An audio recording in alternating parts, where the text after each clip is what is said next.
Hello साथियों, मैं BL लूणा मेरे यूट्यूब चैनल स्टडी टाइम में आपका हार्दिक स्वागत करता हूं। पिछली जो क्लास थी उसके अंदर हमने भवानी प्रसाद बिस्तर और अजय के बारे में देखा, जो एक प्रयोगवादी कवि है। आज इस क्लास के अंदर उनसे आगे जो प्रयोगवादी कवि है उनके बारे में हम देखेंगे। ये एक जो फर्स्ट ग्रेड की सीरीज चल रही है जिसके अंदर हम संपूर्ण फर्स्ट ग्रेड का कोर्स करेंगे। अभी हमारा हिंदी साहित्य का इतिहास चल रहा है और ये कुछ ही दिनों में कंप्लीट होने वाला हिंदी साहित्य का इतिहास, क्योंकि हमने आदिकाल, भक्ति काल, रीति काल और आधुनिक काल के हम अंतिम पड़ाव पर हैं। यानी प्रयोगवाद के बाद में हमारा जो नई कविता है, ये कुछ जो है साठोत्तरी कविता, ये थोड़े बहुत बचेंगे। उसके बाद में हमारा गद्य साहित्य आएगा जिसके अंदर कहानी, उपन्यास, जो रिपोर्ट था, ये हम देखेंगे, क्योंकि उनसे संबंधित भी हमारे सिलेबस में टॉपिक दिए हुए हैं, तो क्वेश्चन बनते हैं। फिर हम काव्य शास्त्र, व्याकरण, ये जो पाश्चात्य काव्य शास्त्र, ये बचा है। तो आप मेरे को कमेंट करके बता सकते हो कि ये जो हिंदी साहित्य का इतिहास जैसे ही कंप्लीट हो तो उसके बाद में हम शुरुआत व्याकरण की करें, काव्य शास्त्र की करें या पाश्चात्य शास्त्र की करें, जो भी आपकी इच्छा होगी उसके हिसाब से हम शुरुआत कर लेंगे। वीडियो आप कंटिन्यू देखते रहे। इसके लिए एक प्लेलिस्ट बनी हुई है फर्स्ट ग्रेड के नाम से, तो आप उस पे जाकर इसको कंटिन्यू देखिए, जो आपको अच्छे से समझ में आए, क्योंकि ये एक कहानी की तरह चलता है। तो हिंदी साहित्य का इतिहास है, आप बीच बीच में से पढ़ोगे तो अच्छे से समझ में नहीं आएगा। आप इसको कहानी की तरह समझने की कोशिश करें और शुरुआत से लेकर एंड तक क्रम से देखिए। तो इसके लिए मैंने एक प्लेलिस्ट बनाई, आप प्लेलिस्ट में जाकर उसको अच्छे से पढ़िए। वीडियो में किसी प्रकार की आपको गलती, कोई त्रुटि नजर आती है तो भी आप मेरे को उससे अवगत करवा सकते हो, आप मेरे को बता सकते हो, उसका आपको समाधान किया जाएगा। वीडियो अच्छी लगती है तो भी आप लाइक करिए, वीडियो अच्छी लगती है तो उसके लिए आप अच्छा सा एक कमेंट करिए, उससे हम मोटिवेट होते हैं, क्योंकि वीडियो बनाने में काफी मेहनत लगती है। कंटेंट को अलग अलग जगहों से इकट्ठा करना होता है, कौन सा कंटेंट है वो जो एग्जाम की दृष्टि से महत्वपूर्ण है वो छांटना होता है। तो वीडियो को लाइक जरूर करें। बिना समय गवाए हम शुरुआत करते हैं आज की क्लास की। तो देखिए, हमारा जो 30 नंबर का जो कवि है वो है गजानन माधव मुक्तिबोध, जो एक प्रयोगवादी कवि है। प्रयोगवादी कवि है। आपको ये भी ध्यान रखना है कि कवि है उनको अलग अलग आपको सेपरेट अलग अलग याद करना है कि प्रयोगवादी कवि कौन से, रीतिकालीन कौन से थे, भक्ति काल के कौन से थे। प्रयोगवाद में जैसे छायावादी है, प्रगतिवादी है, तो अलग अलग आपको अच्छे से याद रखना है। ऐसे क्वेश्चन भी पूछे जाते हैं, निम्न में से प्रयोगवादी कवि नहीं है, निम्न में से छायावादी कवि नहीं है, तो इनको भी आप अलग अलग, हम मानते हैं कि पूरे कवि आपको याद नहीं होते, पर काफी कवियों को आप याद करिए। जन्म इसका 1907 ईस्वी में हुआ था, मृत्यु की बात करें तो 1964 ईस्वी में हुई। इनके जो काव्य संग्रह है, चांद का मुंह टेढ़ा है 1964 ईस्वी, भूरी भूरी खाक धूल 1980 ईस्वी, अंधेरे में, ये एक कविता है। इनकी कविताओं को स्वाधीन भारत का इस्पाती ढांचा कहा जाता है, ये लाइन मोस्ट है। यानी इनकी जो कविताएं हैं उनको स्वाधीन भारत का इस्पाती ढांचा कहा जाता है। आपसे क्वेश्चन पूछा जाएगा वो कौन सा कवि या लेखक है जिनकी कविताओं को स्वाधीन भारत का इस्पाती ढांचा कहा जाता है, तो वो हमारे गजानन माधव मुक्तिबोध। हमारे को तैयारी उस हिसाब से करनी होती है कि एग्जामिनर हमारे से क्या चाहता है। हम अपनी मर्जी से तैयारी करें, अपनी मर्जी से पढ़ें, वो सही नहीं है। हमारे को क्या करना है, क्योंकि अभी हमारे को विद्वान नहीं बनना है, समझ रहे हो। विद्वान बनने के लिए मैं आपको बता सकता था, आचार्य रामचंद्र शुक्ल की किताब है उसको आप पूरा पढ़िए, डॉक्टर नगेंद्र का इतिहास लिखा हुआ उसको आप पूरा पढ़िए, बहुत सारा विस्तार से लिखा हुआ है। तो वो जब आप एक बार एग्जाम आपका क्लियर हो जाए, जिस दिन आप एक इस पद पर आ जाओ, फर्स्ट ग्रेड टीचर बन जाओ, उसके बाद में आपके पास बहुत सारा टाइम, ऐसा नहीं आज नंबर आ गए तो आज ही आपको ज्वाइनिंग दे देंगे, काफी टाइम बचेगा। आप आराम से पढ़ते रहिए, विद्वान बन जाइए। जिस दिन स्कूल में जाए तो आपको खुद को महसूस हो हाँ मेरे को कुछ आ रहा है, उस टाइम आप विद्वान बन जाइए। अभी आपका टारगेट उस विद्वान की तरफ नहीं होना चाहिए, अभी आपका टारगेट एग्जाम होना चाहिए। अभी आपका टारगेट क्या होना चाहिए, एग्जाम होना चाहिए, कि एग्जाम को किस प्रकार फाइट किया जाए। तो आपको उतनी ही चीजें पढ़नी, उतनी ही चीजों पर फोकस करना है, फालतू का कचरा दिमाग में ऐड नहीं करना है। तो वो भी चीजें आपको ध्यान में रखनी कि एग्जामिनर अक्सर क्वेश्चन किस प्रकार के पूछते, और उनके लिए आपको क्या करना है कि जो पुराने क्वेश्चन पेपर आए हुए उन क्वेश्चन पेपरों की प्रकृति को ध्यान में रखना है। तो आपको पता चलेगा कि किस प्रकार के क्वेश्चन अक्सर एग्जाम में पूछते हैं। आगे देखिए, इनको तीव्र इंद्रिय बोध का कवि, भयानक खबरों का कवि एवं फैंटेसी का कवि भी कहा जाता है। यहाँ से 3 क्वेश्चन बन रहे इसी एक ही लाइन से।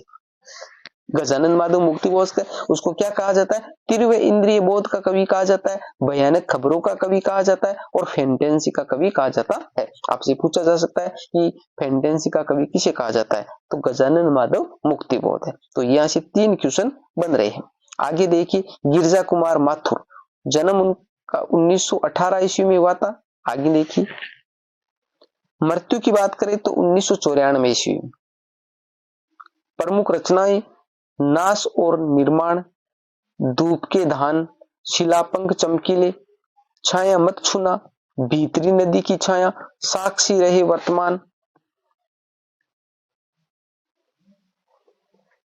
पृथ्वी कल्प, कल्पांतर 1983 ईस्वी, मैं वक्त के हूं सामने 1990 ईस्वी मोस्ट रचना है। ये रोमानी मिजाज के कवि माने जाते हैं। यानी गिरजा कुमार माथुर है वो रोमानी मिजाज के कवि माने जाते हैं। ये हम होंगे कामयाब एक दिन गीत के रचनाकार है। कई बार आपने सुना होगा हम होंगे कामयाब जो गीत है उस गीत के रचनाकार है हमारे गिरजा कुमार माथुर। मैं वक्त के हूं सामने रचना पर 1991 ईस्वी में साहित्य अकादमी पुरस्कार मिला। मैंने आपको बताया था कि मैं वक्त के हूं सामने मोस्ट रचना है। मैं वक्त के हूं सामने मोस्ट रचना है, 1990 ईस्वी में रचित है और 1990 में वो प्रकाशित हुई थी और 1991 ईस्वी में उनको साहित्य अकादमी पुरस्कार मिला था गिरजा कुमार माथुर को, मैं वक्त के हूं सामने।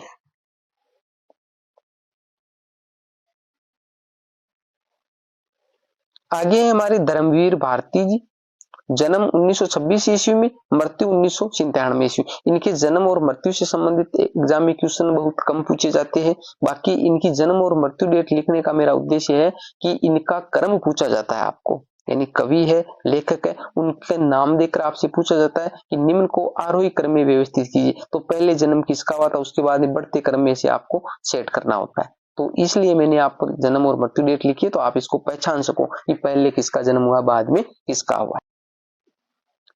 प्रमुख रचनाओं की बात करें, ठंडा लोहा 1952 ईस्वी, 7 गीत वर्ष 1959 ईस्वी, अंधा युग, गीति नाट्य है और कन्नूपिरिया। अब देखिए इनका मैंने एक छोटा सा सूत्र बनाया है। क्या सूत्र बनाया है रचनाओं को याद करने के लिए? अंधा कन्नू 7 ठंडा, अंधा कन्नू 7 ठंडा। तो अंधा का मतलब हो जाएगा अंधा युग, कन्नू का मतलब हो जाएगा कन्नूपिरिया, 7 का मतलब 7 गीत वर्ष और ठंडा का मतलब ठंडा लोहा। तो अंधा कन्नू 7 ठंडा। जैसे मान लिया कि हमने कोई अंधा आदमी था उससे 7 ठंडा जो पीने वाले होते हैं कोल्ड ड्रिंक्स उसकी बोतल ली, तो अंधा कन्नू 7 ठंडा ली। सपना अभी भी 1993 ईस्वी, आज्ञतन 1999 ईस्वी। क्योंकि सारी जो रचनाएं होती है या सारे जो कवि होते हैं उनका हम ट्रिक नहीं बना सकते। कुछ हद होती है ट्रिक बनाने की और कुछ हद होती है ट्रिकों को याद करने की। ऐसा भी नहीं है कि पूरी चीजों की ट्रिक बना ली फिर तो वो ट्रिक यानी मिक्स हो जाएगी। तो सीमित दायरे में ही ट्रिक बनाई। आप खुद से बनाते हो तो भी आप सीमित दायरे में ही बनाई। आगे देखो, सृष्टि का आखिरी आदमी ये कविता है, देशांतर ये कविता है, धर्मयुग, निकष, आलोचना, पत्रिकाओं का संपादन किया। कहने का मतलब एक तो हो गई धर्मयुग, एक निकष और एक आलोचना। इन 3 पत्रिकाओं का संपादन किया है धर्मवीर भारती ने। तो इनका भी मैंने एक छोटा सा सूत्र बनाया। क्या बनाया है?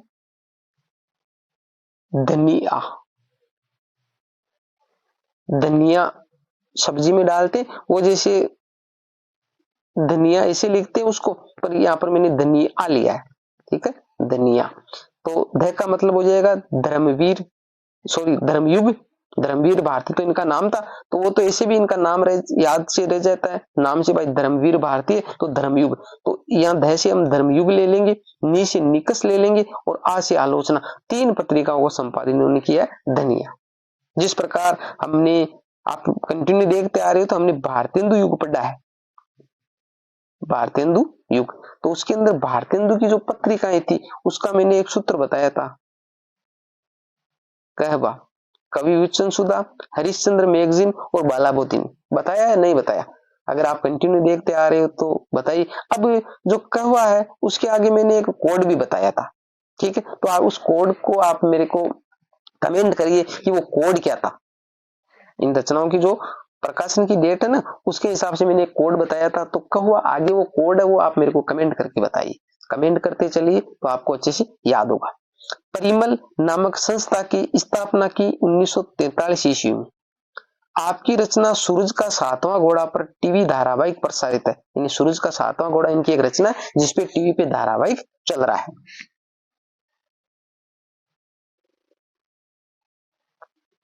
आगे हमारे नरेश मेहता जी, जन्म 1922 ईस्वी में हुआ था। प्रमुख इनकी रचनाओं को देखिए। वन पाखी सुनो, बोलने दो चिड़ को, मेरा समर्पित एकांत उत्सव, संशय की एक रात 1962 ईस्वी मोस्ट रचना है। संशय की एक रात 1962 ईस्वी में है।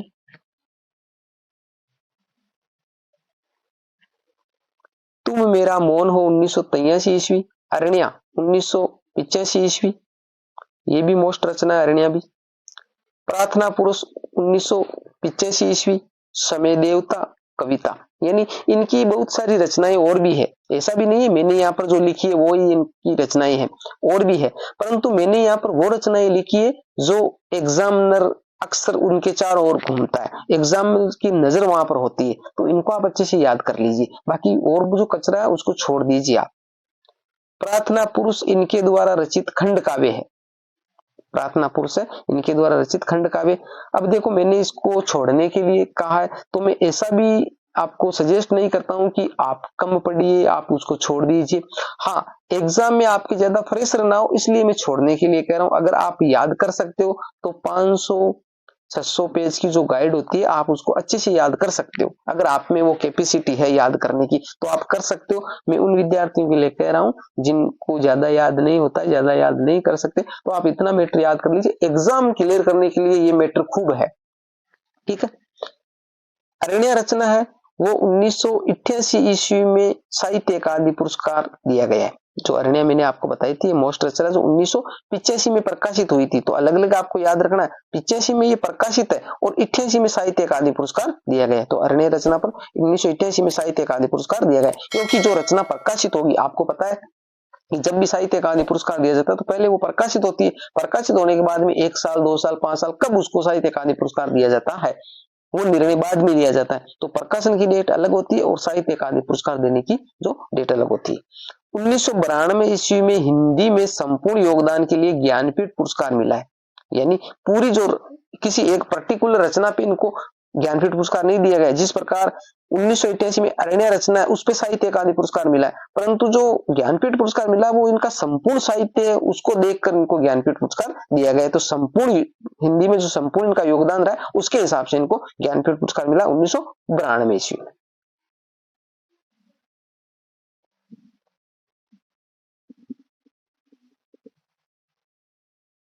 आगे हमारे शमशेर बहादुर सिंह। शमशेर बहादुर सिंह जन्म की बात करें तो 1911 ईस्वी में था और मृत्यु 1993 ईस्वी में थी। इनके जन्म का जो 1911 ईस्वी आप किस प्रकार याद रखोगे, मैंने एक आपको सूत्र बनाया है कि उनका जो जन्म है वो 1911 ईस्वी है।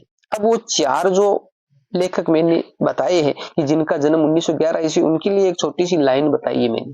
वो लाइन आप मेरे को कमेंट में बताइए कि कौन कौन से वो कवि आते हैं जो जिनका जन्म 1911 ईस्वी में है।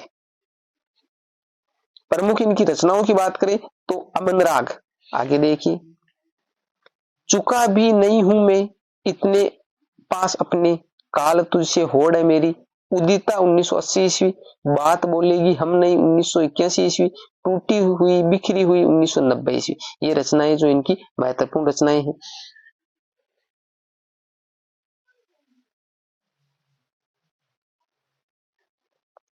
हिंदी साहित्य जगत में इनको कवियों का कवि भी कहा जाता है, ये लाइन मोस्ट है।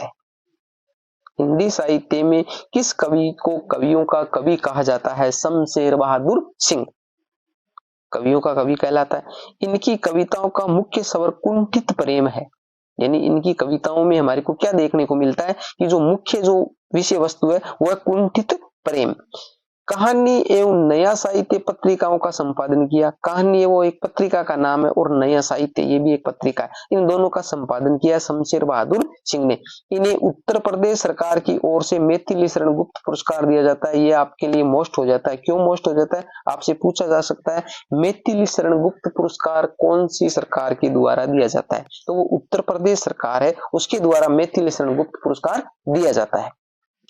तथा मध्य प्रदेश सरकार की ओर से कबीर सम्मान प्रदान किया गया। तो दो सम्मान आपके लिए महत्वपूर्ण हो गए कि जो शमशेर बहादुर सिंह था उनको मैथिली शरण गुप्त पुरस्कार है वो तो उत्तर प्रदेश सरकार ने दिया था और कबीर सम्मान है वो मध्य प्रदेश सरकार ने दिया था। तो ये इसके लिए भी मोस्ट हो गया। और दूसरी बात हमारे लिए मोस्ट ऐसे हो गया, ये आपसे पूछा जा सकता है मैथिली शरण पुरस्कार कौन सी सरकार देती है, तो उत्तर प्रदेश सरकार देती है। और कबीर सम्मान है वो कौन सी देती है, तो मध्य प्रदेश सरकार देती है। तो आपको अलग अलग याद रखना है, उत्तर प्रदेश और मध्य प्रदेश में आपको कंफ्यूजन नहीं होना है। कबीर सम्मान है वो मध्य प्रदेश पुरस्कार देती मध्य प्रदेश सरकार है वो देती है और मैथिली शरण गुप्त पुरस्कार है वो उत्तर प्रदेश सरकार देती है। आगे है चुका भी नहीं हूं मैं रचना के लिए 1977 ईस्वी में साहित्य अकादमी पुरस्कार दिया गया। तो ये मोस्ट हो जाती है। चुका भी नहीं हूं मैं रचना पर हमारे शमशेर बहादुर सिंह को 1977 ईस्वी में क्या दिया गया है, साहित्य अकादमी पुरस्कार दिया गया है। अब आगे हमारे रघुवीर साय, उस रघुवीर साय को हम अगली क्लास के अंदर देखेंगे। इस क्लास के अंदर हम 4-5 को कवियों के बारे में देखा, इनसे संबंधित जो जितना मैटर बनता था उसको हमने यहाँ पर लेने की कोशिश की है। किसी भी प्रकार का आपको कोई गलती नजर आती है, कोई डाउट नजर आता है तो आप मेरे को कमेंट करके बता सकते हो। वीडियो अच्छी लगी है तो इसको लाइक करिए, अपने दोस्तों के साथ में भी ज्यादा से ज्यादा शेयर कीजिए, जो फायदा आपको मिल रहा है अपने दोस्तों को मिल सके। कर भला तो हो भला। अभी तक आपने चैनल को सब्सक्राइब नहीं किया तो सब्सक्राइब जरूर कर ले। मिलते हैं अगली वीडियो में, तब तक के लिए जय भीम जय भारत।